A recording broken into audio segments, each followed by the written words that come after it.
folks.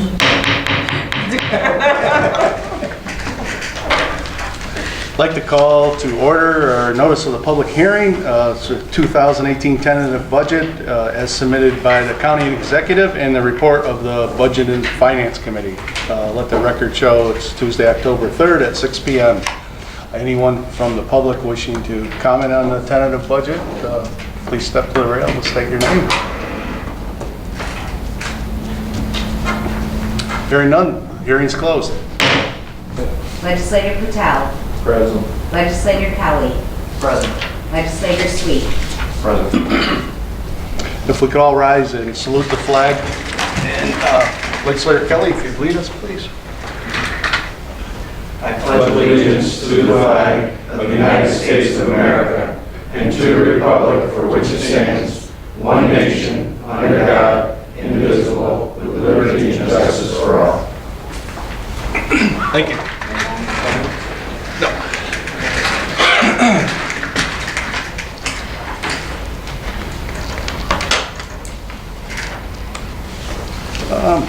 The purpose of this meeting is to vote on the Resolution 224 of 2017, the resolution adopting the 2018 operating budget as amended and for appropriations to conduct Montgomery County government for the fiscal year beginning January 1st, 2018. Before we get into the resolution, if I could, it's always my policy to recognize any dignitaries in the gallery.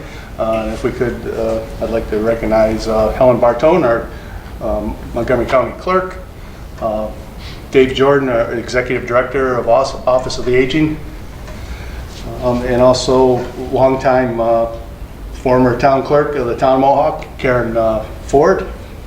And with us this evening, we have two students that are part of the Participation in Government program, Joseph Wilder and Evan Wazinski.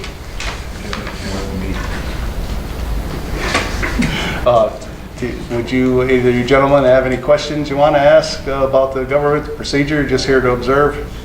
Here to observe. Okay, good. Thank you for coming and glad to have you. So looking for a sponsor and a second for Resolution 224 of 2017. Legislator Pett. Legislator Headwell. Discussion. Mr. Chairman? Legislator DeChessie. Just one thing, and this is not directly related to this particular budget budget changes that we're going to vote on here, because I think it came to our attention a little bit late in the process.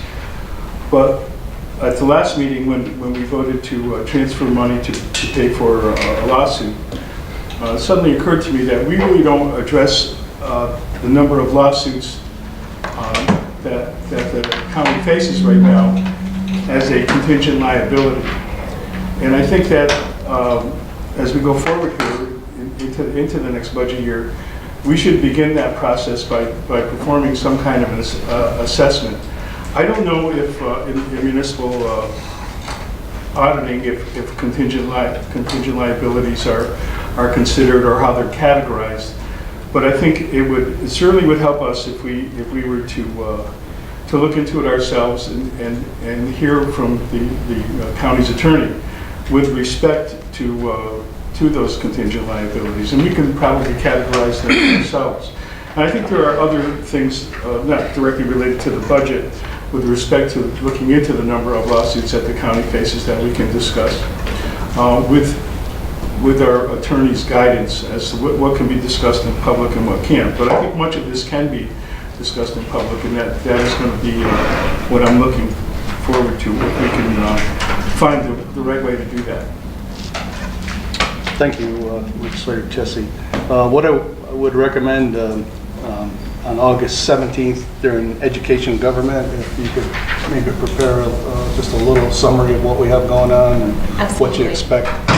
And October. What did I say? August. October. I'm happy to wait till August. October 17th is our next committee meeting, so we could do that at that point if that's set. Yeah, that wasn't what I meant by not enough notice. Thank you. Any further discussion or new discussion on the budget as amended. Legislator Sweet.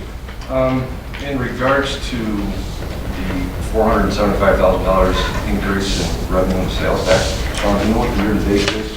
How we're running right now?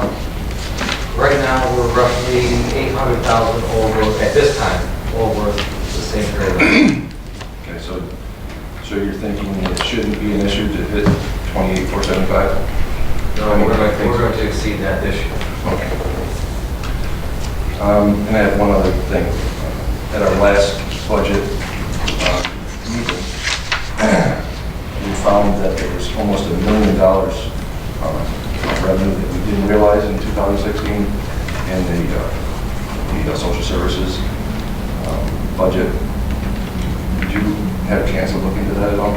I did a little bit, and some of it, I guess, discussed last time, some of it has to do with the deferrals at the end of 16 that did not get received in time, so back out of 16 and would be recognized in the subsequent year when received.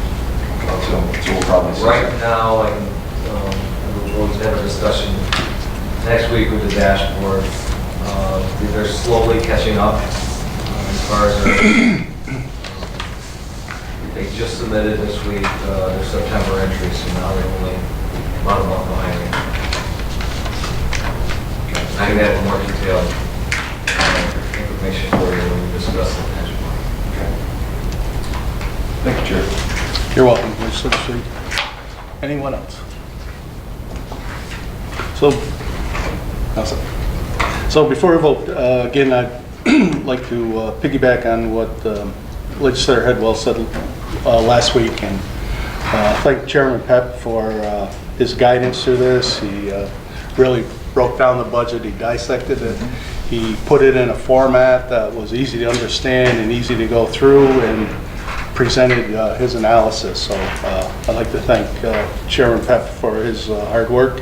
I also like to thank Sean Barrowman, our budget officer, and the executive for putting together such a great budget for this year.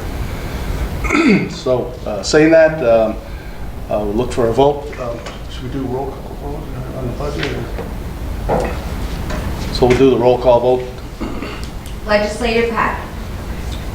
Aye. Legislator Isabel. Aye. Legislator Patel. Aye. Legislator Cowie. Aye. Legislator Sweet. Aye. Chairman Diamond. Aye. Legislator Headwell. Aye. Legislator Wilson. Aye. Legislator Duchessis. Aye. Yes. Okay, so thank you all for that. Before we adjourn, just so I can just highlight the rest of the process. So the executive has until Monday, October 23rd to present vetoes to any and all of the amendments that the legislator made. If we don't receive anything from the executive by the 23rd, the budget will pass as proposed this evening. If we do receive a veto or vetoes from the executive, they will be addressed at the following day at our regular monthly meeting, which is, excuse me, Tuesday, October 24th. So if we get anything in interim, we'll make sure the legislators are prepared prior to the full board meeting. With that said, unless someone else has anything else, Just briefly, I do have the numbers on where we stand on all the lawsuits. If anyone wants to talk to me after the meeting, I'm happy to go through them right now.